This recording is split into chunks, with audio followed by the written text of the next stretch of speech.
However, the camel that is the star of this show is not one of our milking camels, simply because his name is Samson. Let's give him a big hand, everybody. Samson!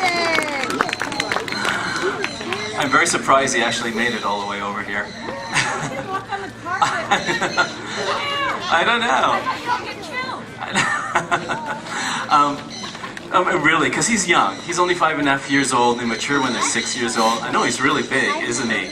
But he's looking at everything. And when we used to do the shows over there, if the sound system was on, he wouldn't walk over there. He's like, well, I heard the sound. I don't know what that is.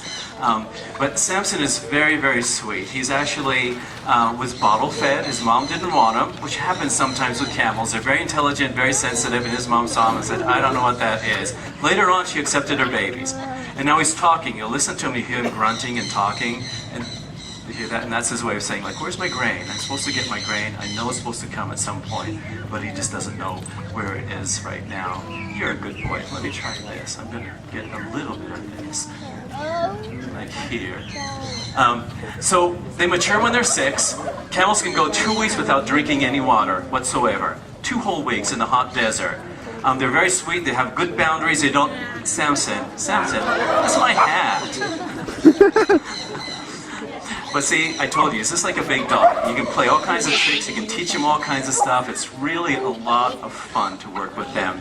2 weeks without drinking any water. They can lose 20% of their body weight. That's like a bathtub full of water. And then drink it like in one time. In 10 minutes, they drink it up. When they're finished drinking it, it's absorbed into their blood system. And that's where all the water goes to. Now without that, if they need to drink ocean water, they can drink ocean water for a short period of time also. It's just absolutely amazing what these guys can do. They have these big eyelashes and they have a third eyelid that comes over. It's translucent. So during a sandstorm, it can block the sand, but they can just still walk around and eat, because they do need to eat all the time. And then in his ears he has valves, so if sand gets in there, they can actually just shake it off. He's not sure where to go with all the people. There you go, just like that. In the hump, there's all fat. So when a camel's fat, and when there's a lot of food, like in the winter in the desert, his hump gets really, really big. And then in the summer, when there's not a lot of food, he takes a lot of his fat, a lot of the nutrients right over there. Now in a moment we're going to talk a little bit about how to feed these guys pomegranates, and you'll hold your hand open just like this. But before that, I'll talk a little bit about milking. When we milk in the morning and we milk in the evening, so not so much in the afternoon. One of the neatest things about a camel dairy is that the baby has to be there in order to ask for milk. And that's very different than a cow dairy. When a baby cow is born, the mom doesn't have to see him, and she'll give you milk twice a day. She doesn't have to do anything with the baby. Now with the camel, if there's no baby, there's no milk. So what happens is that the baby in the morning goes to the mom, and he nuzzles her udders, and the mom smells the baby. And when she makes sure that is her baby, she will drop the milk. She has like 8 liters up in her udder, and then she'll push it out. She excretes a hormone called oxytocin.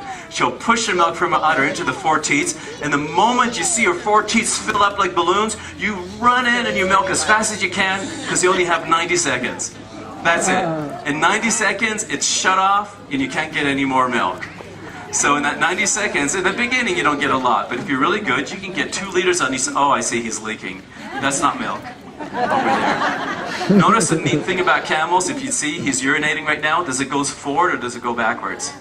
It's going backwards. Isn't that weird? Now you know why it goes backwards, one of the things? Bull camels, when they're in their rut, when sexual season, and they want to impress the females, and figure out that females really like the smell of the urine. So the bull camels actually urinate on their tail, and then they swish it over their body. Like you know, I know, it's like, you know, perfume. So the first time I was actually working with the bull camel, I thought it was raining. It wasn't raining.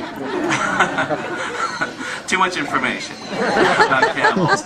But that's what they do. They urinate backwards. It's kind of a weird thing. And bull camels, they foam all the time, and they have this kind of tarry musk that comes from the back of their head, and they rub it on everything.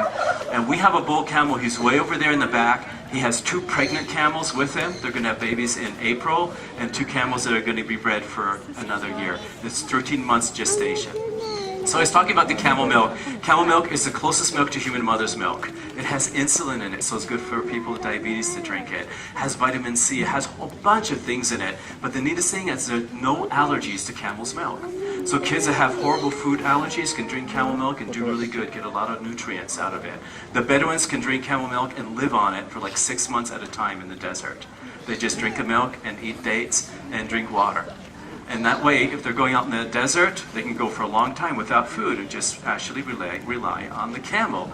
Now, Nancy and I we did 2 weeks of only camel milk. We did at the Del Mar Fair. It was very hard. I'll tell you that right now. What is it? Stop it. Leave my hat alone. So I'm going to take your hat because I'm not getting migraine or anything like that. I'm going to get a couple of pomegranate. Nancy, are you here? Okay, that answers that. I can use it in a moment. You know what? Can you pass me that little thing in front of you? Or somebody it has some pomegranates in there. And that way I can show you how we're going to go ahead and feed.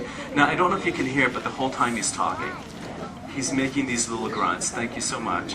Okay, so we're going to try with the pomegranates. And everybody's going to get a pomegranate with the ticket that they got. Now, what you want to do is hold your hand open, just like you do with a horse. And then you're going to go like this. And he's going to take it out of your hand just like that. And we have 10 camels that are going to come up from the pasture and get that. So it's really simple. And they're all going to reach over to you and come over for that, and they just love it. And then we're also going to have some apples. Do you like apples too? There you go. Notice when he's taking it, see his upper lips move? You know how a monkey has prehensile tail? Where actually what the monkey grabs onto stuff because he has muscles in his tail? Camels have a prehensile lip.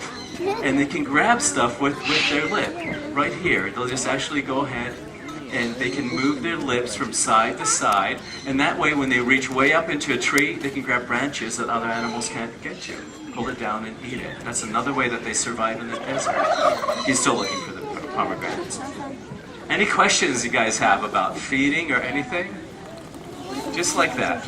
And then we have hand washing stations in different places. You can wash your hands off of that with the pomegranates. And what we can do, and let me see, we can get up and then walk down to the pomegranate feeding station. It's